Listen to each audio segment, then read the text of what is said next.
nashukuru. Hii ni mada nzuri sana.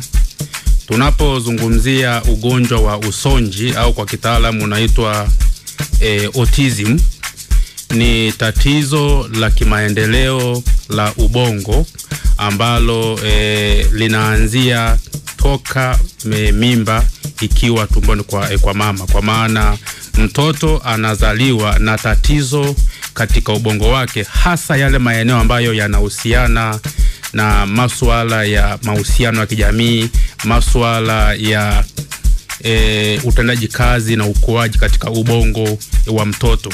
Kwa hiyo usonji ni tatizo la kimaendeleo katika ukuaji wa mtoto.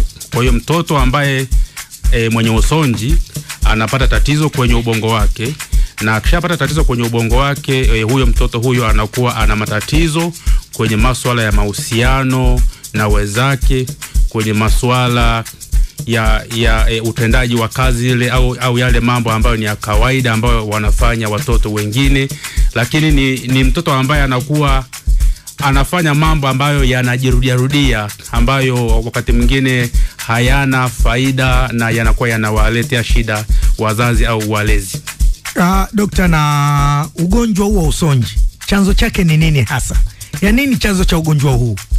Ugonjwa wa usonji kusema ukweli mpaka sasa hivi imekuwa ni kizungumkuti. Bado haifahamiki kabisa kwamba ni kitu gani ambacho kinaleta usonji, lakini kwa tafiti mbalimbali ambazo zimefanyika ni kwamba kwanza usonji ni tatizo la kwenye ubongo ambalo ubongo wa mtoto unakuwa haukui au haukomai kwenye yale maeneo ya kijamii na ukuaji. Lakini ziko sababu mbalimbali ambazo zinaweza zikapelekea mtoto akazaliwa na tatizo la usonji. Sababu hizo ni kama kupata watoto, mama mjamzito au baba mwenye mtoto kupata watoto wakiwa na umri wa miaka zaidi ya 35 inaongeza na imeongeza uwezekano wa kupata mtoto mwenye usonji. Lakini swala lingine ni unene, uzito mkubwa kwa baba na kwa mama inaleta matatizo ya usonji. Lakini sababu nyingine ni maambukizi ya ugonjwa wa rubela. Ugonjwa wa rubela, kama mama mjamzito akiwa na maambukizi ya ugonjwa huo, mtoto wake anakuwa yuko hatarini kupata usonji. Na ndio maana mama mjamzito anapopata tu ujauzito tunashauri apime vipimo hivyo kwa maana ya rubela, inaitwa torch, ili kuangalia kama ana huo ugonjwa. Lakini sababu nyingine ni matumizi ya makemikali haya, soda, pombe, matumizi ya haya vyakula viwandani haya yenye sukari nyingi, matumizi ya madawa kiholela, haya madawa ya matibabu haya antibiotiki kiholela yanaweza pia kaleta changamoto ya mtoto kuzaliwa akiwa na shida ya usonji. Dokta, ugonjwa wa usonji unampata mtoto tu ama unaweza kumpata hata mtu mzima? Usonji ni ugonjwa ambao ni wa watoto. Na tatizo hili la usonji huwa linaanza toka mimba ikiwa tumboni. Yaani toka mimba imeingia ile wiki ya 3 ya 4 mpaka mwisho, tatizo la usonji linaanzia hapo. Kwa hiyo na kwa sababu kama tulivyosema ni tatizo la katika ukuaji na ukomaji wa ubongo, kwa hiyo linaanzia kwenye wakati wa ujauzito na linaendelea mpaka mtoto anapofikisha miaka 3-4, ndio ugonjwa wa usonji tutakuwa tunauona hapo. Na vipi ugonjwa wa usonji, Dokta, inawezekana ikawa ni ugonjwa wa kurithi? Ni kweli kabisa, kwa sababu tunaona zile familia ambazo zina watoto wenye usonji, wale watoto pia uwezekano wa kuja kupata watoto wenye usonji ni mkubwa, kwa sababu kuna matatizo ya kigenetic ya DNA, vinasaba vikiwa vina shida. Kwa hiyo mzazi ambaye alikuwa na usonji anaweza akapasisha au kurithisha vinasaba vya usonji kwa watoto wake. Na vipi ugonjwa wa usonji, ni ugonjwa ambao unatibika, Dokta, ama? Ugonjwa huu hauna tiba ya moja kwa moja, kwa sababu ni tatizo ambalo ni la kwenye ubongo na ni tatizo wakati mwingine la kurithi, la genetics. Kwa hiyo matibabu ya tatizo hili la usonji huwa tunasaidia wale watoto ambao wana usonji waweze kukua vizuri, waweze kuwa na social interaction, kuingiliana na wenzao vizuri, wasome vizuri, wafanye mambo ambayo ni mazuri kama wanaofanya watoto wenzao wenye umri kama wa kwao. Kwa hiyo ziko tiba za kisaikolojia kwa ajili ya kusaidia hao watoto wakae vizuri. Nini ambacho wanapaswa kufanya wazazi na walezi ili kuweza kuepukana na tatizo hili la ugonjwa wa usonji?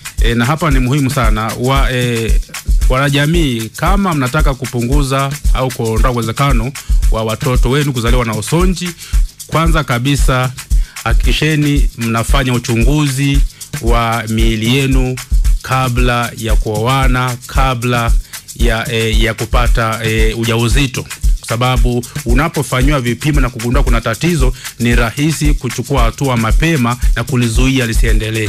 Lakini jambo lingine ni kuepuka matumizi ya makemikali, hususan makemikali ya viwandani, pombe, hizi soda na mambo mengine ya viwandani ambayo yana masukari sana na makemikali ambayo ni hatari katika afya ya uzazi. Lakini swala lingine ni kupunguza uzito, kutokuwa na uzito mkubwa. Swala lingine ni kwa mama mjamzito wahakikishe wanafanywa vile vipimo vinaitwa TORCH, kipimo ambacho ndani yake kuna kipimo cha rubela, ili kuweza kuangalia kama na maambukizi ya rubela, maambukizi ya kaswende, maambukizi ya CMV, maambukizi ya toxo, ambayo maambukizi kama hayo yanaweza kumletea mtoto kuzaliwa na usonji.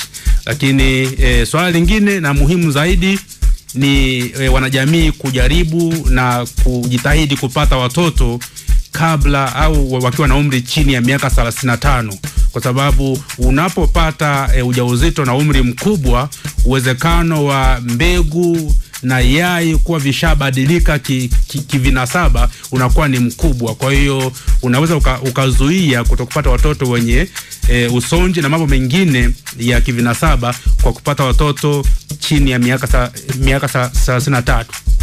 Kwa hiyo kumbe umri mkubwa nao pia unaweza kupelekea kwamba mtu akapata mtoto mwenye tatizo la usonji. Umri mkubwa ni tatizo kubwa sana, kwa sababu vitu vinabadilika katika mwili, vinasaba vinabadilika, na kutokana pia na maisha yetu watu wanatumia vitu vingi sana. Kwa hiyo ubora wa mbegu na ubora wa mayai hautakuwa mzuri ukiwa na miaka 35 na kuendelea ukilinganisha na mtu ambaye ana miaka 20. Haya, pengine Dr. jamii imekuwa na mtazamo sasa tofauti na hawa watoto wenye usonji. Na jamii inakwenda mbali zaidi, time nyingine wanaona kama wanashirikisha na masuala ya kishirikina. Huu mtazamo huu unawezaje kuondolewa kwa baadhi ya jamii walikuwa na mtazamo tofauti na watoto wenye usonji? Nini ambacho unaweza kuambia Dr.? Kwanza kabisa ni elimu. Jamii haina elimu ya kutosha kuhusu tatizo la usonji. Kwa hiyo kwa sisi kuendelea kutoa elimu na kupitia vyombo kama FM, wanajamii watapata elimu na wataelewa kwamba usonji sio ugonjwa wa kulogwa, sio kwamba ni mambo ya kishirikina, ni matatizo ya kibiolojia, matatizo ya kisayansi ambayo yanatokea wakati wa mimba ya huyo mtoto ikiwa tumboni. Kwa hiyo kwenye ubongo wake kunatokea itilafu kutokana na sababu mbalimbali, umri, makemikali na maambukizi. Kwa hiyo watoto wenye usonji ni watoto kama watoto wengine, wana hitilafu kidogo tu, na hizo hitilafu wazazi na wanajamii mkizigundua mapema kabisa, mkawaleta watoto hospitali, ni rahisi kuwasaidia ili waweze kudevelop vizuri na kuwa kama watoto wengine. Dr. huyu mtoto mwenye usonji ana tofauti kidogo na mtoto ambaye tuseme yuko timamu. Pengine katika swala la elimu na masomo inakuwaje katika kuwapa elimu wa watoto, nao ni haki yao ya msingi, inakuwaje? Kama nilivyosema, hawa watoto wenye usonji wanakuaga hawako kawaida kitabia, kimuingiliano na wengine, lakini katika kujifunza pia. Sasa hawa watoto wako walimu ambao wanajua namna gani ya kwenda na hawa watoto kuwasaidia. Ndio maana kuna shule maalum za watoto wenye mahitaji maalum, kwa sababu sio kila mtu ana taaluma ya namna gani ya kuwasaidia watoto hawa wenye usonji. Japokuwa kila mwalimu anapaswa na anatakiwa afahamu namna gani ya kukaa na watoto wenye usonji na magonjwa mengine ambayo yanafanya mtoto aonekane kama ni mzito darasani, mtoto anaonekana kama ni mtukutu. Manake walimu huwa hawa watoto wanawachukulia kama ni watukutu, ni wazembe, wanawatupia maneno ambayo si mazuri, wanawatukana na kadhalika. Lakini hata hawa walimu si